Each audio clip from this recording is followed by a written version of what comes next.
Si sos estudiante, docente, no docente, catedrático o la autoridad de un establecimiento educativo, ya tenés un lugar de opinión y debate, de reflexión y búsqueda de acciones, de articulación y contención.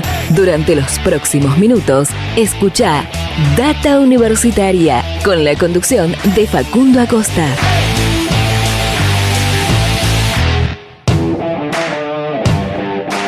Hola, hola, hola, bienvenidos, bienvenidas. Estamos comenzando una nueva edición de este espacio dedicado a la comunidad que le da vida a las universidades. Espero que anden muy bien, mi nombre es Facundo y con todo el equipo lo vamos a estar acompañando durante esta próxima hora. Comenzamos este cuarto programa del año 2022 de nuestra tercera temporada, tengo todavía el chip del 2022, de Data Universitaria Radio.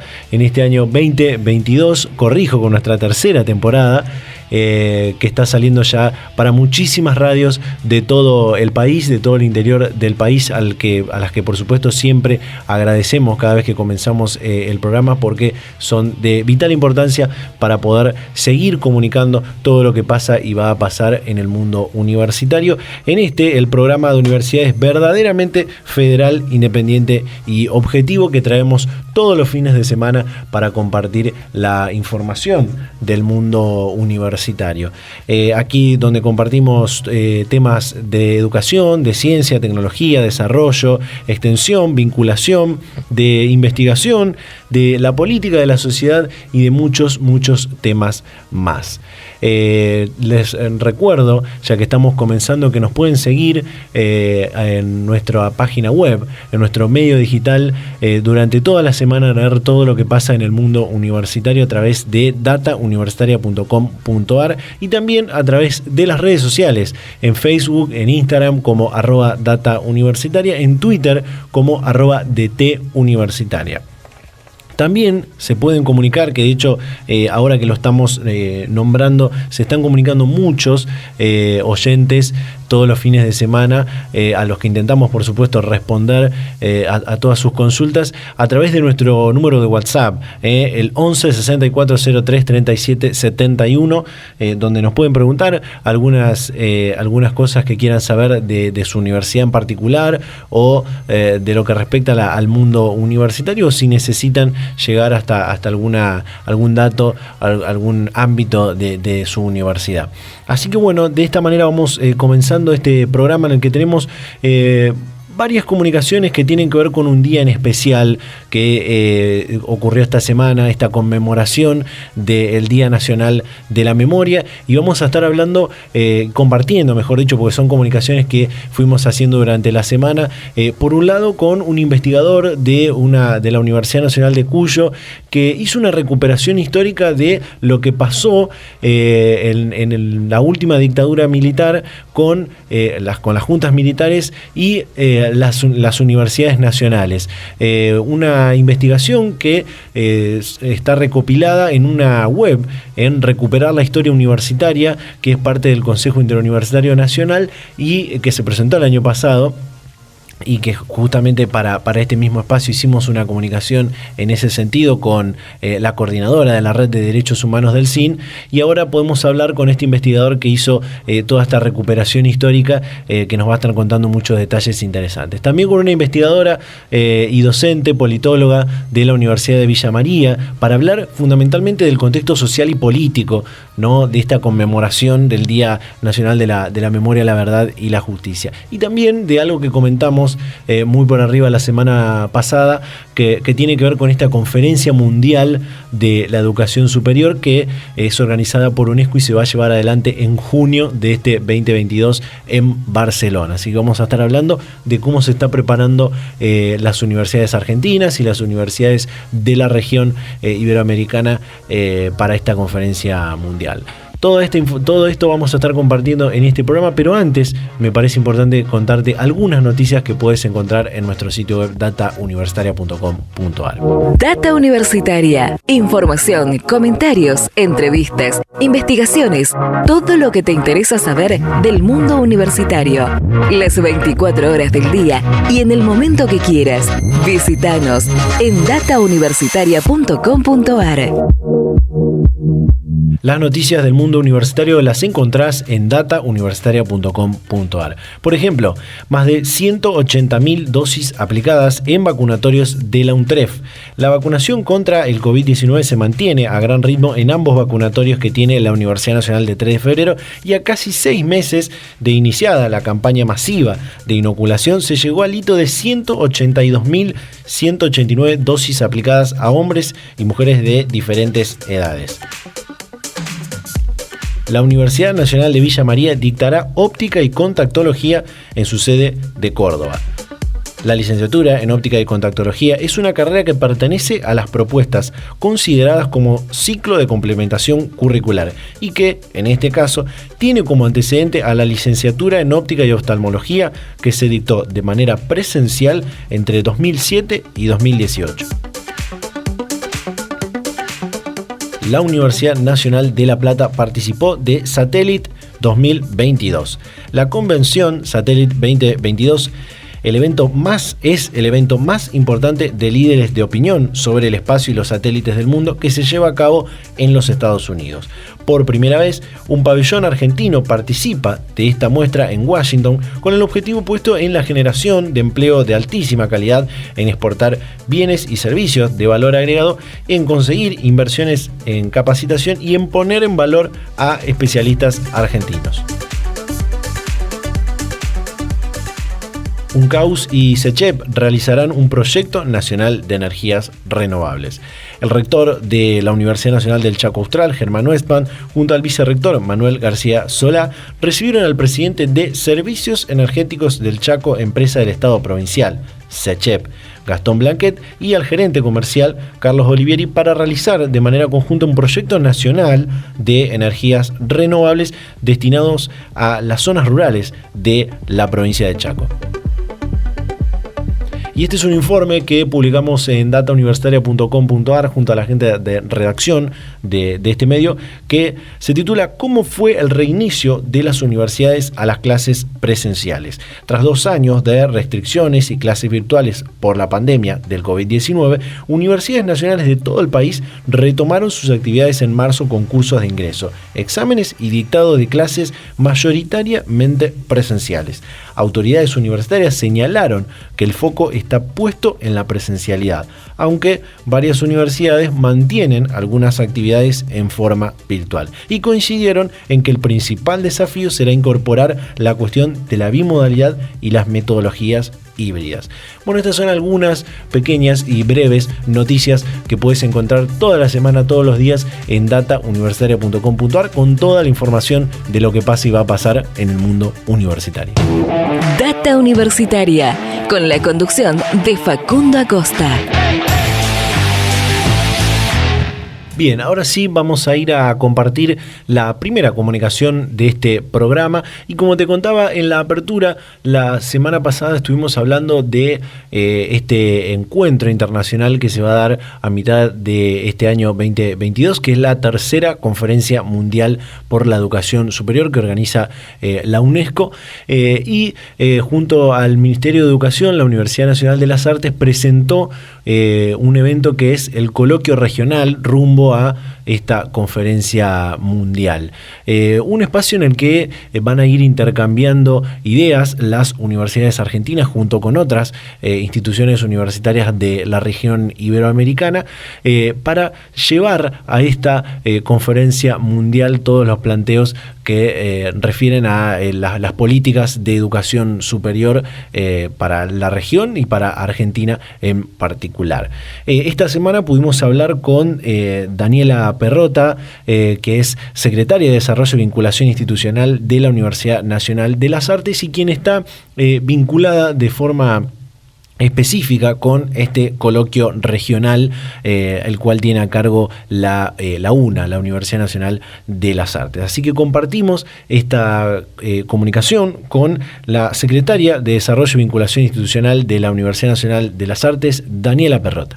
Bueno, sí, para ir como por partes. Sí. Este año tenemos este hito que es la Conferencia Mundial de Educación Superior de la UNESCO, que se organiza con cierta periodicidad, más o menos cada 10, 15 años, debería ser cada 10 más o menos, y la última fue en el año 2009.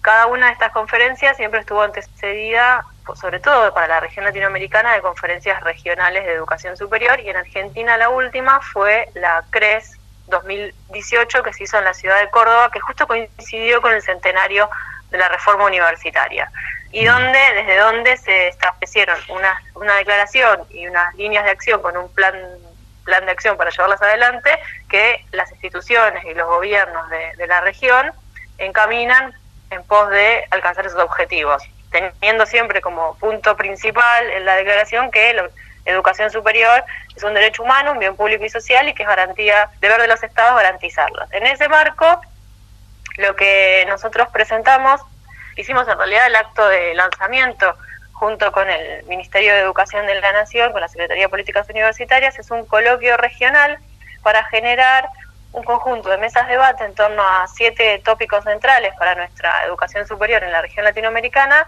y dentro de este coloquio también lo que hicimos fue presentar el informe regional resultante de un trabajo que venimos desarrollando desde la Universidad Nacional de las Artes, con la Universidad Nacional Autónoma de México. Allí tenemos al colega Axel Didrikson, que coordina ese espacio, y otros colegas investigadores de universidades de la región, de Costa Rica, de Brasil, de Ecuador, de Colombia, y creo que no me olvido ningún otro país.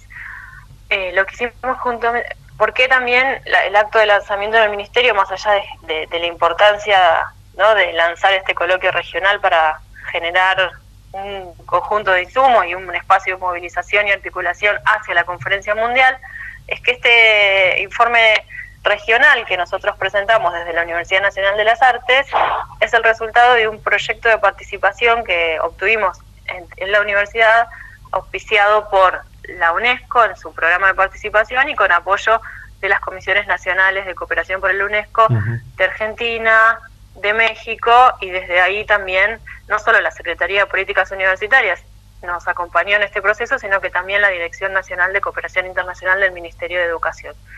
Y bueno, este informe nacional, lo que nosotros hicimos fue, tiene unas dos dimensiones. Por un lado, lo que hicimos fue recuperar las tendencias históricas de la educación superior de los últimos por lo menos 20, 30 años, ¿sí? Recogiendo en nuestro trabajo de investigación estas tendencias que se van marcando en la región latinoamericana en general y después en cada uno de los casos en particular. Sí. Paso seguido, también lo que estuvimos haciendo y revisando es, bueno, algo así como qué grado de cumplimiento y qué temas nos quedan pendientes respecto de esa hoja de ruta que se estableció en el 2018 con la última conferencia regional para la educación superior y que por supuesto recupera un hito trascendental para nosotros, que es la conferencia de Cartagena de Indias de 2008 para la región, y ver cómo se habían dado esos avances en cada uno de los países en el marco de estas tendencias históricas.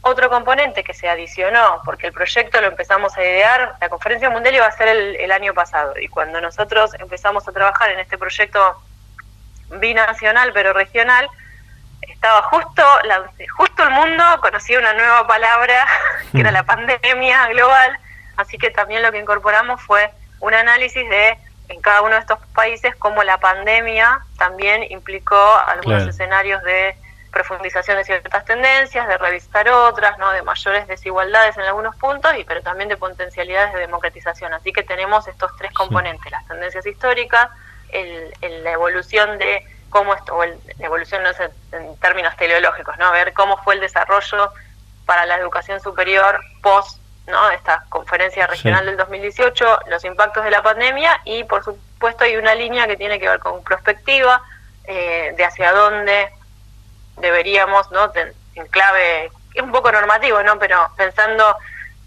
las declaraciones son muy contundentes en términos de cómo cómo ampliar el derecho a la universidad, el derecho a la educación superior, bueno, qué líneas deberíamos profundizar. Pensemos que también pandemia mediante, digo pandemia mediante porque interrumpió o lentificó algunos procesos. En varios de nuestros países también se estaban promoviendo reformas para la universidad. En Argentina, recordemos que el 1 de marzo de 2020, el presidente de la Nación indicó que íbamos a pasar por un proceso de reforma de la Ley de Educación Superior, que, bueno, eso siguió sus carriles. México también está planteando, México es una contraparte importante de nuestro proyecto, ¿no? Está planteando un conjunto de reformas y en ese proceso, bueno, también se discuten perspectivas, futuros, y algo que hasta ahora, digo hasta ahora porque la pandemia empezó a que generemos un poco más de conciencia de determinados fenómenos. También pensar el rol de las universidades en el cumplimiento de las metas de desarrollo sostenible o de la Agenda 2030, que también es una agenda de política internacional que por lo menos marca un conjunto de puntos que alcanzar en diferentes componentes. La educación es un ODS, ¿no? Un Objetivo de Desarrollo Sostenible puntual, es el ODS 4, pero la acción de la universidad en tanto trasciende solamente la cuestión formativa, sino que como universitarios que investigamos, que hacemos transferencia, que nos vinculamos, podemos abarcar todo el espectro de esos 17 Objetivos de Desarrollo Sostenible. Entonces, un componente que también está pensado allí tiene que ver con la Agenda de Desarrollo Sostenible. Eso es un poco lo que presentamos, y el acto de lanzamiento, la apertura de este coloquio regional, la hicimos en el Ministerio de Educación la semana pasada, estuvo el secretario presente, Oscar Alpa, pero también estuvieron representantes, la directora nacional de Cooperación Internacional, Marina Larrea, y también la coordinadora del PIESI, del Programa de Internacionalización de la Educación Superior en Argentina, que es Anaía Astur. Son personas fundamentales que llevan el día a día, ¿no?, de estas agendas internacionales y acompañan a las instituciones. Y vuelvo a decir, el coloquio se abrió, tuvo esta mesa de lanzamiento con las autoridades, participó el par, el colega, ¿no?, de nuestro secretario Alpa en México, que es el subsecretario de Educación Superior, Luciano Concheiro, así que hubo ahí una actividad binacional, también marcando este eje, ¿no?, que está dando de cómo la región se plantea ante estos desafíos. El eje Argentina-México es muy importante, sobre todo ahora también con la revitalización de la CELAC y pensar el espacio latinoamericano y caribeño para la educación superior, teniendo, ¿no?, a Argentina y a Brasil impulsando, es muy importante.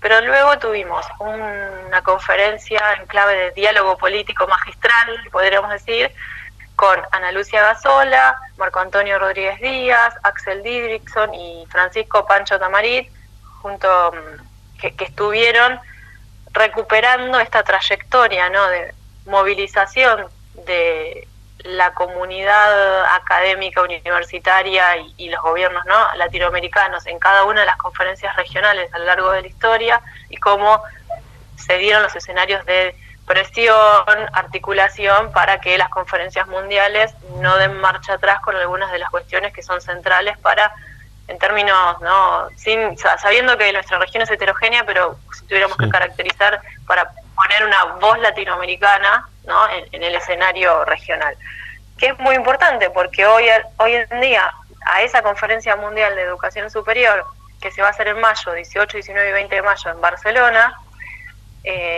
la única región que articuló posiciones, que tiene una conferencia previa y que está generando instancias de movilización y de participación es la región latinoamericana y caribeña, ¿no? Porque otras regiones del mundo han tenido, están quizás en otro momento, y también porque hay una puja en términos de las visiones, algunas más mercantilizantes, privatizadoras, globalizadas en clave de homogénea, respecto de lo que se propugna desde América Latina, que tiene que ver con nuestras particularidades. Justamente iba a preguntarte cómo era la organización, además de Argentina y la región, Iberoamérica, cómo era la organización de los demás países que van a ir a esta conferencia mundial en el mes de junio en Barcelona, ¿no? Bueno, ahí tenemos como dos situaciones. En primer lugar, que esta conferencia mundial, a diferencia de otras, siempre estuvo pensada como una conferencia nivel 4 de UNESCO, significa de expertos y expertas. Es decir, no van representaciones gubernamentales en clave de delegaciones de los países, sino que, por supuesto, los países, y también a raíz de una una fuerte presión que se hizo desde América Latina, llevan sus delegaciones nacionales, pero es una conferencia de expertos. Lo que hizo UNESCO, y con un fuerte apoyo del IESAL, que es el Instituto de Educación Superior de América Latina y el Caribe, fue organizar un conjunto de informes mundiales, ya no regionales, sino que mundiales en torno a tópicos, por ejemplo, impacto del COVID, por ejemplo, claro, los futuros de la educación superior, que es algo que es un tema importante, en comillas, para la UNESCO, porque está hablando, hay un marco general que se llama los futuros de la educación, y la agenda también 2030 para UNESCO, hay un componente de educación superior, y después diferentes componentes, el eje de inclusión, el eje que tiene que ver con gobernanza, ¿sí? Hay un conjunto de temas que predefinió UNESCO, que tienen sus propios informes que van a ser presentados. De esos informes participaron expertos que fueron invitados, yo no quiero decir a dedo porque coloquialmente sería así, pero fueron expertos identificados que se invitaron y elaboraron estos informes mundiales, ¿no? Ahora bien, nuestra región considera que hay otros temas que tienen que estar allí presentes, o temas que tienen que estar presentes con otra contundencia. Por ejemplo, las cuestiones de democratización, las cuestiones de inclusión en un sentido más amplio, y sobre todo nuestra bandera fundamental, que es concebir a la educación superior como un derecho humano, como un bien público y social, y lo más importante, y con mayúsculas, donde los estados deben garantizarla, ¿no? Que quizás a veces, claro, en algunos discursos, sobre todo cuando se dice, sí, por supuesto, es un derecho humano, es un bien público, y ahí empiezan, es un bien público global, visto que es de todos y no es de nadie al mismo tiempo, pierde importancia el rol de los estados, pero desde América Latina siempre es el rol de los estados para garantizar ese derecho, y ese derecho en términos completos, integrales, ¿no? Como derecho individual, Eduardo Rinesi diría, como derecho individual, pero también como derecho colectivo, ¿no? El derecho que tienen esos pueblos, los ciudadanos, a beneficiarse de esos desarrollos, producciones, investigaciones, espacios de formación, circulación de conocimientos múltiples que se hacen en la universidad. Entonces llegamos así. ¿Qué hacen otros países? Bueno, me parece que acá lo que tenemos que pensar es que hay una articulación a nivel de gobiernos, en algunos casos, pero sobre todo a nivel de redes universitarias, de redes de universidades que han generado los espacios de presión. Por ejemplo, nuestro Consejo Interuniversitario Nacional, el CIN, junto con UDUAL en México, más allá, digo México porque los colegas de México presionan bastante, pero junto con UDUAL firmaron un documento marcando así un poco el posicionamiento que va a tener la región. Entonces se están dando espacios de articulación vía gobiernos, pero no exclusivamente vía gobiernos, sino que sobre todo por las instituciones. Pensemos que nuestras universidades en la región latinoamericana, y pensemos el caso argentino también, ¿no? Autonomía universitaria mediante, pero en sentido positivo, de generar espacios de visibilización de demandas y de movilización y articulación política para generar estas instancias de promover nuestras políticas bandera y de también defender ciertas cuestiones. Entonces lo que está viendo en la región hoy es tuviéramos que agarrar el mapa de la región, estamos viendo articulaciones a nivel de los gobiernos, sobre todo algunos gobiernos, sobre todo el argentino y el mexicano, pensando en los dos extremos y cómo desde allí articular posiciones, pero también con las redes de las propias universidades que tienen un peso político para activar y para presionar fundamental en este campo, ¿sí? Son redes de universidades, redes o lo que serían los homónimos del CIN en diferentes países que también están presionando, y los propios académicos. Y hay, podríamos decir, una campaña fuerte para visibilizar nuestros posicionamientos y sobre todo para tratar de llegar a Barcelona con esta posición común para que no se dé marcha atrás con algunas de las cuestiones que ya nuestra región sentó como piso mínimo de trabajo. Bien. Data Universitaria. Información, comentarios, entrevistas, investigaciones, todo lo que te interesa saber del mundo universitario. Las 24 horas del día y en el momento que quieras. Visítanos en datauniversitaria.com.ar. Bien, ahí escuchábamos lo que nos contaba Daniela Perrota de la Universidad Nacional de las Artes sobre, por un lado, el coloquio regional rumbo a la Conferencia Mundial de la Educación Superior y en particular lo que es este evento internacional, esta tercera conferencia mundial por la educación superior que organiza la UNESCO, y sobre algunos de estos puntos fundamentales, ¿no?, que se van marcando. Incluso la Asociación de Universidades del Grupo Montevideo también la semana pasada, en la celebración, en las últimas semanas, en la celebración por su 40 aniversario, marcó algunos de estos puntos que seguramente se irán tratando en este coloquio regional y que serán políticas a tratar para los próximos años en la educación superior de Argentina, de la región y del mundo. De esta manera cerramos este primer bloque del programa, de este cuarto programa de Data Universitaria Radio.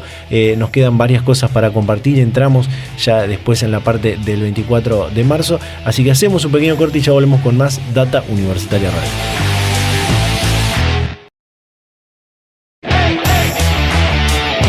Volvemos con más Data Universitaria Radio en este cuarto programa del año 2022, en esta tercera temporada de este espacio, y como te comentaba en la apertura, vamos a ir ya a compartir esta comunicación que tiene que ver con un marco especial del 24 de marzo, este Día Nacional de la Memoria, la Verdad y la Justicia, y este trabajo que hizo el investigador de la Universidad Nacional de Cuyo, Fabio Reguerena, que está replicado en esta web que podés buscarla como Recuperar la Historia Universitaria, una web que es parte del Consejo Interuniversitario Nacional, y donde se ven las actas de las juntas militares y en las universidades nacionales, cómo las juntas militares intervenían las universidades nacionales designando rectores y muchas otras cosas más, que Fabio Reguerena en esta comunicación nos cuenta muchísimos detalles de este proceso histórico para la República Argentina, para la historia de nuestro país y para la historia, por supuesto, de las universidades argentinas. Así que compartimos esta comunicación con Fabio Reguerena. Bien, en el marco del 24 de marzo, como decía, queríamos hablar de esta investigación que comenzaste luego de la construcción y publicación de esta web que se publicó el año pasado, que es Recuperar la Historia Universitaria. Me gustaría preguntarte cómo comenzó este trabajo, porque sé que comenzó muchos años antes de que se publique esta web, ¿no? Exacto, sí. En realidad yo estuve trabajando en los archivos del CIN, que es el Consejo Interuniversitario Nacional, que es el ámbito que agrupa a los rectores de las universidades nacionales, y es de acuerdo a la legislación argentina, y a lo largo de los años en la historia, estos consejos rectores han sido los principales ámbitos de coordinación universitaria, ¿no?, de coordinación política, institucional, académica entre las universidades. Yo hice mi tesis doctoral sobre el CIN, tratando de entender el papel que juega el CIN, el peso específico del CIN en la definición de la política universitaria. Y si bien el periodo que yo trabajé, que era desde la creación del CIN es creado en el año 83 al 2015, trabajando en el CIN, lo que encontré inesperadamente fueron las actas del consejo que había funcionado con anterioridad, que era en la dictadura militar. En realidad encontré las actas del consejo de rectores que había funcionado en la dictadura del 76-83, y también las actas del Consejo de Rectores que había funcionado del 67 al 73. Así que si bien no eran un objeto específico, sin duda eran un antecedente muy importante. Y bueno, creo que hubo una decisión muy acertada de las autoridades actuales del CIN de digitalizar esas actas para ponerlas a disposición, porque son inéditas, ¿no?, del público en general, investigadores. Uh-huh. Fabio, sé que tenés un libro que trata del poder, esto que comentabas recién, el poder de los rectores en la decisión de las políticas universitarias en nuestro sistema universitario argentino. ¿Tiene que ver con eso, esto de las actas? Porque sé que el libro tiene que ver con justamente esa época, ¿no? O gran parte de esa época que estamos nombrando. Sí, el libro que mencionás es un libro que trabaja sobre el periodo, se podría decir, 1985, 1983-2015. Ah, ya habíamos recuperado la democracia. Claro, ya habíamos recuperado la democracia, que era el recorte histórico de mi tesis doctoral y demás.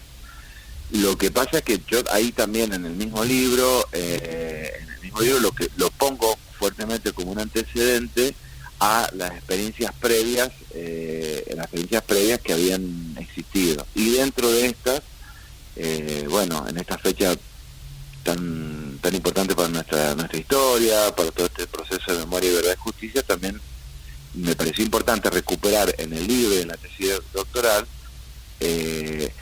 lo que de alguna forma surgía de leer las actas del rol de los rectores en la dictadura militar, ¿no? Un rol muy triste, en el sentido de que fueron las autoridades universitarias fuertemente funcionales a lo peor de la dictadura militar, y sobre todo teniendo en cuenta que jugaron un papel importante, ¿no? O sea, la política universitaria fue de alguna forma conducida, traccionada, implementada por estos consejos de rectores, ¿no? Sí. Que no habían sido electos. Recordemos que en la última dictadura militar, apenas asume el gobierno, sanciona una ley, que es la 21.276, que traslada al Poder Ejecutivo todas las atribuciones legales que hoy tendría una asamblea universitaria, ¿no? La asamblea universitaria, en el sistema universitario, es el ámbito de mayor poder, luego están los consejos superiores, luego los directivos, el rector, etcétera. Lo que hace el proceso militar, dicta una ley donde traslada el poder de las asambleas hacia el Poder Ejecutivo, entre los cuales estaba designado a los rectores, ¿no? Sí. Y designan un conjunto de rectores, la mayor parte, aunque no todos, no todos de origen militar, algunos eran de origen eclesiástico y muchos académicos, sí, que condujeron y fueron el ámbito de consulta en lo que refiere a la política universitaria, ¿no? Sí. Recién decías, se encontraron datos bastante tristes dentro de la historia del sistema universitario. Me gustaría que nos cuentes algunos de esos datos que se encontró en esta investigación, que seguramente no tienen antecedentes previos a este trabajo, ¿no? Las actas eran inéditas, o sea, la primera vez que se veían, de hecho, salvo en ese caso que yo las trabajé para esta investigación. Por eso lo acertado del CIN de digitalizarlas, porque no estaban digitalizadas, estaban ahí muy nuevas, encuadernadas, pero estaban ahí guardadas. Ahora están disponibles para futuras investigaciones. Lo que muestra las actas, teniendo en cuenta que uno no siempre pone en las actas todo lo que sucede, ¿no? Pero aún teniendo en cuenta eso, lo que muestran las actas, lo que se escribió, es cómo se discutía el ingreso, cómo restringir el ingreso, la necesidad de achicar el sistema universitario, cómo se discutían estrategias, se podría decir, militares para el cuidado de los campus, cómo se discutían suprimir carreras. Se habla explícitamente de carreras como psicología, como antropología, como sociología. Se habla explícitamente de cómo reorientar la matrícula hacia otro tipo de carreras. Se habla de cómo derivar gran parte importante del financiamiento universitario hacia el sistema científico, que era un ámbito donde no hay autonomía universitaria y por lo tanto era más fácil de direccionar su uso. Entonces, si uno analiza que, la política universitaria del proceso militar tuvo 4 grandes pilares, ¿no? El ingreso restricto, que lo implementaron básicamente a través de exámenes de ingreso y un cupo por universidades, el arancelamiento, suprimir carreras y reorientar la matrícula. Uno ve cómo esos 4 pilares fue allí el ámbito donde se discutía los criterios para eliminar carreras, los criterios para reorientar la matrícula, cómo se discutía qué temática debía estar incluido en los exámenes de ingreso. Sí. De ahí hubo una ley universitaria la que se sanciona previo a terminar el golpe. De ahí se surge la nueva ley universitaria, ¿no? Que es la 22.207, que se aprueba en el año 80. El borrador de esa ley universitaria, que es del año 80, va a surgir de este Consejo de Rectores también, ¿no? O sea, así como el SIN, el actual SIN, fue el tercer decreto que hizo Raúl Alfonsín en los inicios de la democracia y que fue vivido como una instancia de recuperación de la vida democrática y demás, el antecedente fue un triste, digamos, ejecutor de las políticas universitarias de ese periodo sangriento de genocidio, de muerte, que fue especialmente virulento con la comunidad universitaria. Sí. Dentro de todas estas políticas universitarias que se discutían en el Consejo de Rectores y en el Consejo de Rectores de Universidades Nacionales, que sucede, entiendo, en las dos, uno en una dictadura y el otro en la otra, ¿cómo se discutía el tema del financiamiento universitario? Que es incluso hoy un tema que, con todos los años de democracia que llevamos, casi 40, es un tema que se sigue discutiendo todos los años, ¿no? Siendo un especialista en Consejo de Rectores, te diría que el Consejo de Rectores es no digo el origen de la coordinación, pero es el objeto central de la coordinación universitaria, ¿no? O sea, el objeto central y lo que más se discute es el financiamiento. Eso es algo transversal a cualquier Consejo de Rectores, transversal a las épocas y demás. Porque, bueno, es uno de los temas más sensibles y uno de los temas en donde los consejos rectores tienen pertinencia distinta, ¿no? Porque ha ido modificándose cuánto influye los consejos rectores en la definición, pero digamos claramente en el consejo rectores del proceso militar del 76 al 83 hubo menor incidencia que incluso que en el anterior consejo de rectores, digamos, ¿no? Menor incidencia porque, bueno, la dictadura era una dictadura mucho más férrea, mucho más, era un ámbito más chato, más orgánico a lo que había sido el anterior Consejo de Rectores, que si bien se da en un contexto represivo, había otro clima, otro esquema de funcionamiento de la universidad. Y actualmente se sigue siendo la madre de todas las batallas, digamos. No solo el presupuesto universitario, sino la distribución, los criterios, porque bueno, discutir criterios, un criterio a una universidad la puede beneficiar, otro criterio la puede perjudicar, entonces es hoy un tema muy muy complejo, ¿no? Total. Sigue siendo ¿no? Total.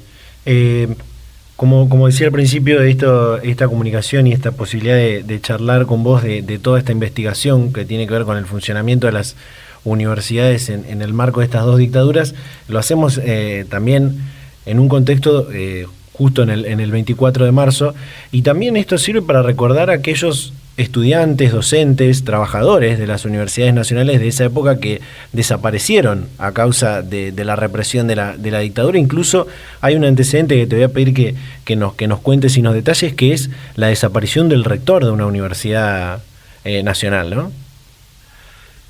Sin dudas, la dictadura fue obviamente una larga noche sobre toda la sociedad argentina, ¿no? En general, cualquiera sea los estratos, sectores sociales y demás, ¿no?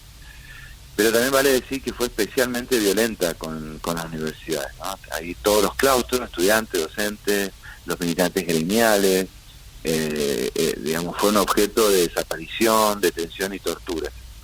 Y como vos bien mencionabas, y en un caso muy, yo te estoy hablando desde Mendoza, de la Universidad Nacional de Cuyo, que es vecina de la Universidad Nacional de San Luis, pero esta persona que estamos hablando, que es Mauricio Amílcar López, era un graduado de nuestra universidad, era graduado de la Universidad Nacional de Cuyo, de la Facultad de Filosofía y Letras. Él junto con Arturo Andrés Roy, Enrique Dussel, etcétera, conformaron todo lo que se denominó la filosofía filosofía latinoamericana de liberación, toda una mirada. Fue secretario académico de la Universidad Nacional de Cuyo, Arturo Andrés Roy, ¿no? Fue secretario académico de Cuyo, y todo ese grupo constituyó un núcleo de ideas progresistas para ese momento, innovadoras, y él fue electo rector de la Universidad Nacional de San Luis, y fue detenido y desaparecido en enero de 1977. Hoy sin duda es como un emblema de esto, ¿no? O sea, hoy todavía están recuperándose sus restos acá en el centro clandestino de detención, que es Las Lajas, pero Mauricio Amílcar López sintetizó, de hecho en nuestra universidad hay el programa de extensión, lo que se llama Mauricio López, justamente porque sintetizó la posibilidad de articular la calidad académica con el compromiso social, como el compromiso social se podía hacer desde lo mejor de la calidad académica, que era una propuesta, y que él con su vida, con su biografía también la reflejaba. Y bueno, y hoy es uno de los 30.000, ¿no? Excelente. Así que bueno, creo que sin duda puede ser muy pertinente que lo traigas a la memoria a Mauricio. Excelente, excelente. Fabio Reguerena, investigador de la Universidad de Cuyo, hablando de toda esta investigación, que la podemos resumir en esta frase de recuperar la historia universitaria, que por supuesto la historia universitaria está atravesada por la universidad, está atravesada por la historia argentina. Así que Fabio, muchísimas gracias por la predisposición y por tu tiempo para charlar con Data Universitaria. Gracias a ustedes por ser parte de esta memoria. Gracias a ustedes. Un abrazo. Data Universitaria. Información, comentarios, entrevistas, investigaciones, todo lo que te interesa saber del mundo universitario. Las 24 horas del día y en el momento que quieras. Visítanos en datauniversitaria.com.ar. Bien, ahí escuchábamos todos estos datos, esta excelente comunicación, excelente explicación también de Fabio Reguerena, investigador de la Universidad Nacional de Cuyo, sobre este proceso histórico, esta larga noche, como dice, en la historia de la Argentina, en la historia también, porque también está atravesada la historia argentina a la universidad, y sobre este trabajo que lo pueden encontrar en esta web, Recuperar la Historia Universitaria. Si tienen para anotar, el link es rhu.sin.edu.ar, rhu.sin.edu.ar. Esto se presentó el año pasado y es más que especial poder volver a recordarlo, a ponerlo en agenda en el marco de este 24 de marzo, en el Día Nacional de la Memoria, la Verdad y la Justicia. Así que de esta manera cerramos este segundo bloque del programa. En el bloque siguiente también vamos a hablar un poco más acerca de este tema, así que hacemos un pequeño corte y ya volvemos con más Data Universitaria Radio.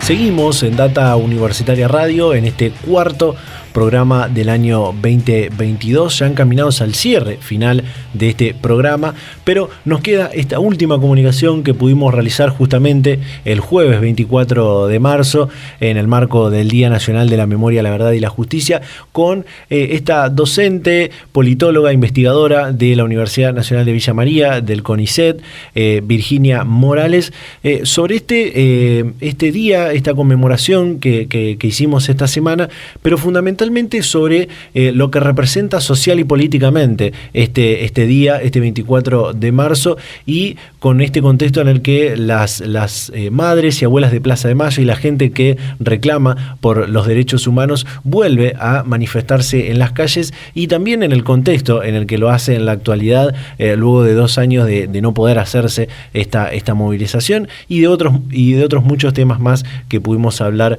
con esta investigadora de la Universidad de Villa María. Así que compartimos esta entrevista con la docente e investigadora de la Universidad de Villa María, Virginia Morales.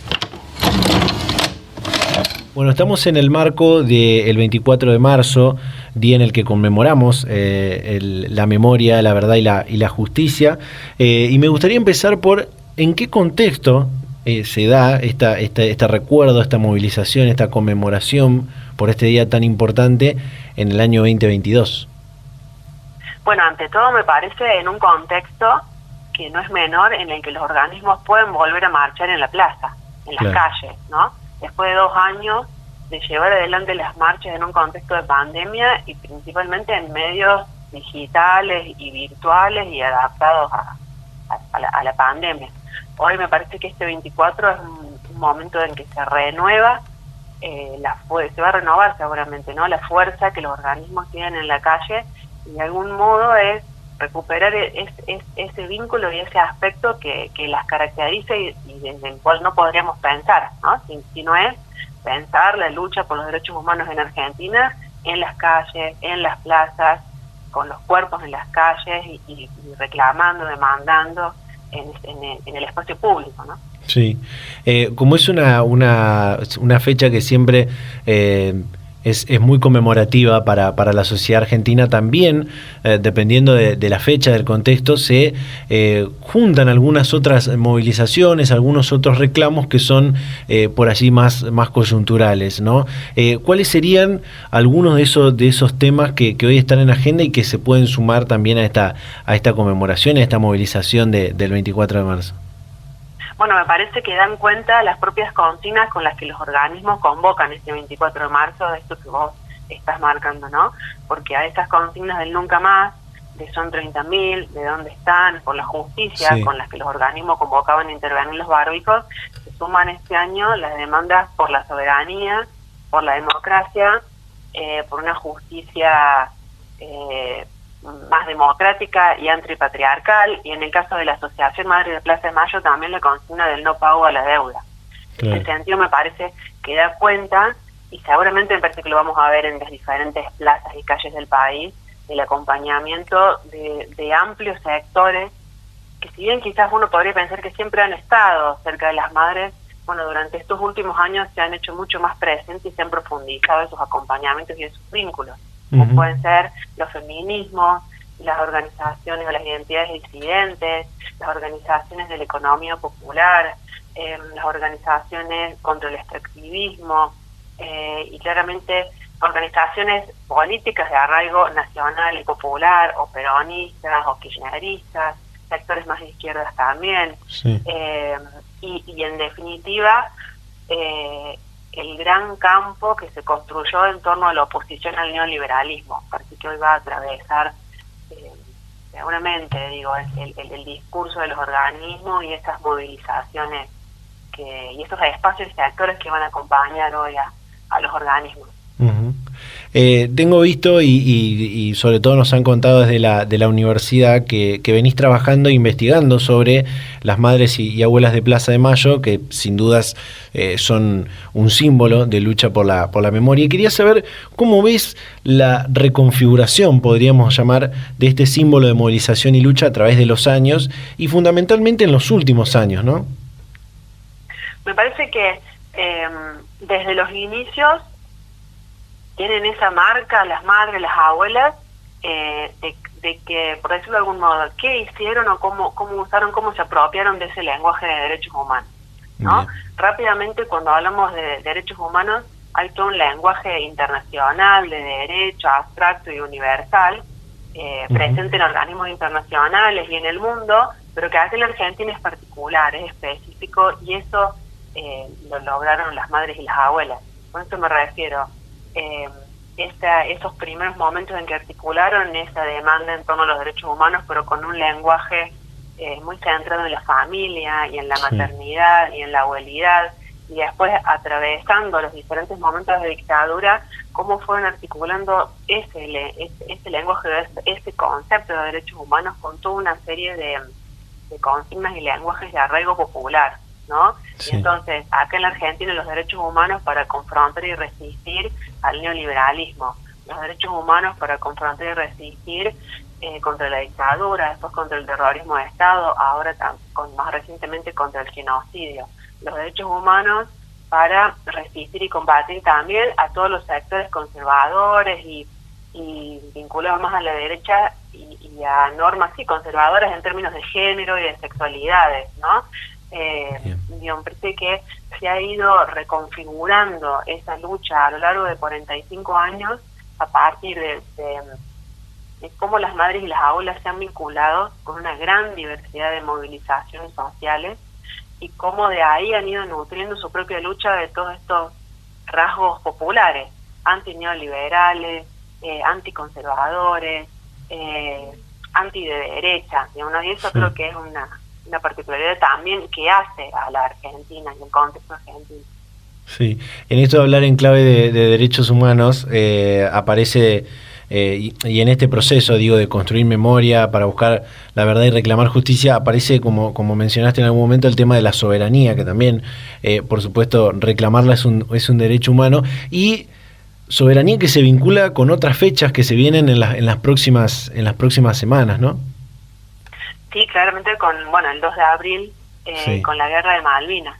Me parece que en los últimos años hubo un momento en el que se recuperó, que si alguna vez las madres en este contexto de dictadura y en esas primeras salidas a la calle salía a decir que los desaparecidos y Malvinas y a vincular, ¿no?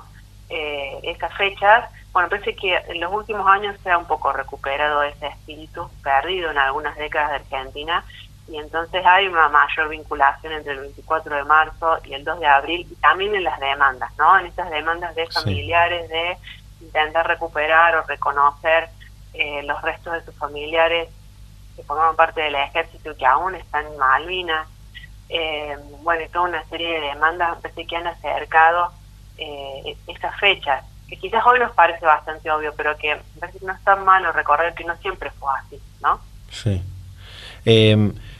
Siempre pienso que toda la cuestión de la historia de Argentina, las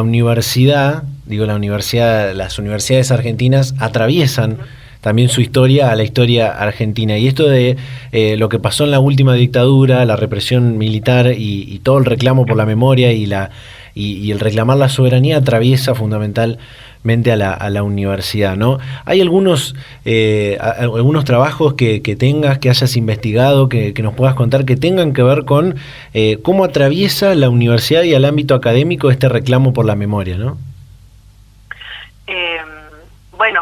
Hay trabajos de distintos investigadores, pero me parece que en términos más generales, la Universidad Nacional de Villa María y otras universidades vienen insistiendo, me parece, en visibilizar, recuperar y dar a conocer nombres propios de víctimas del terrorismo de Estado, de docentes, de no docentes, de estudiantes, reivindicarlos. Hubo una intervención, hay una intervención en la Universidad Nacional de Villa María que va en ese sentido, de recuperar el legajo de los trabajadores, docentes, no docentes, y restituirlos a sus familiares. Uh-huh.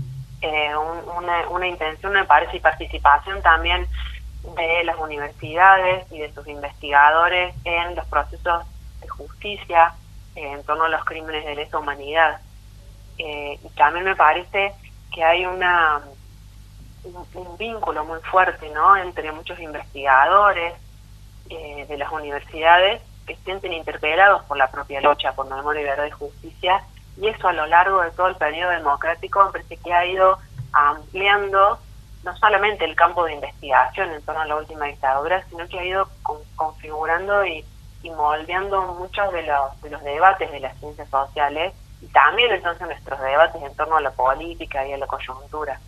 Me parece que esto se puede ver incluso en este contexto, ¿no?, en donde si uno recupera, ahora hay muchas investigaciones y eso realmente es para celebrar, que vuelven a lo que pasó en la última dictadura y ponen una mirada, por ejemplo, en torno a los crímenes específicos del terrorismo de Estado hacia diferentes sectores, como pueden ser las mujeres o las disidencias sexuales.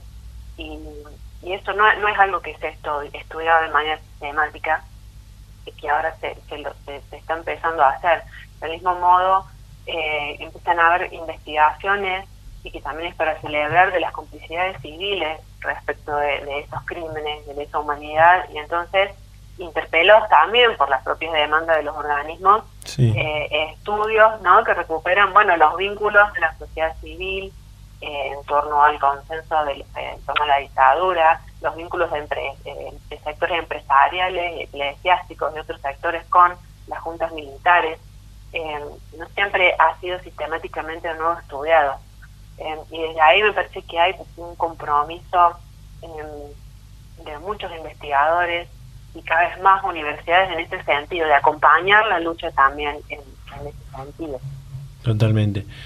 Virginia Morales, docente de la Universidad Nacional de Villa María, investigadora del CONICET. Muchísimas gracias por tu tiempo para charlar sobre este tema, sobre el 24 de marzo y el Día Nacional de la Memoria por la Verdad y la Justicia. No, por favor, muchas gracias a ustedes, Facundo. Hasta la próxima. Data Universitaria. Información, comentarios, entrevistas, investigaciones, todo lo que te interesa saber del mundo universitario.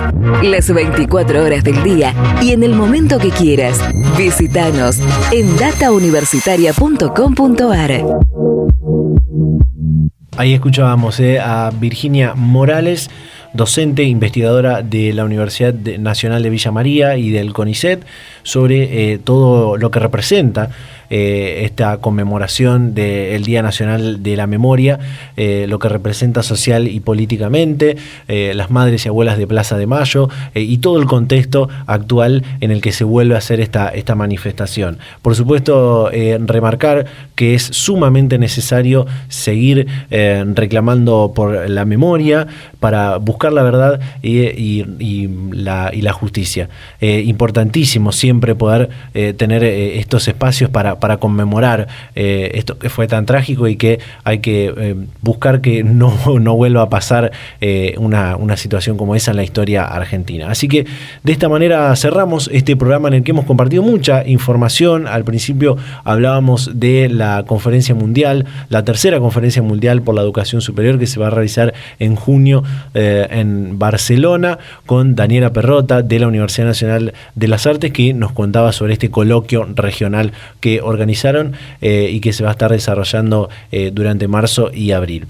También la comunicación que hicimos esta semana con Fabio Reguerena, investigador de la Universidad de Cuyo, sobre este mismo tema del 24 de marzo y este espacio de recuperar la historia universitaria que es tan importante y necesario. Y esto último que compartíamos con Virginia Morales, fundamentalmente sobre lo que representa socialmente el 24 de marzo y las manifestaciones que se llevan adelante. Nos quedó compartir, por ejemplo, lo de Data Carreras. Esta semana se publicó el primer Data Carreras sobre la licenciatura en Ciencia de Datos en la Universidad Guillermo Brown, que tuvo bastante repercusión, y la semana que viene se vuelve a publicar otro más que seguramente va a estar nuestra compañera Mica Bersani, que nos va a estar contando muchos otros detalles más. Les recuerdo que nos pueden seguir en las redes sociales, en Facebook, en Instagram, @datauniversitaria, en Twitter, @DTuniversitaria. También suscribirse a nuestros canales de Spotify, de YouTube, leernos toda la semana en datauniversitaria.com.ar con toda la información de lo que pasa y va a pasar en el mundo universitario. Y como digo siempre, nos vamos a reencontrar a esta hora y en este mismo dial la próxima semana. Chau, chau.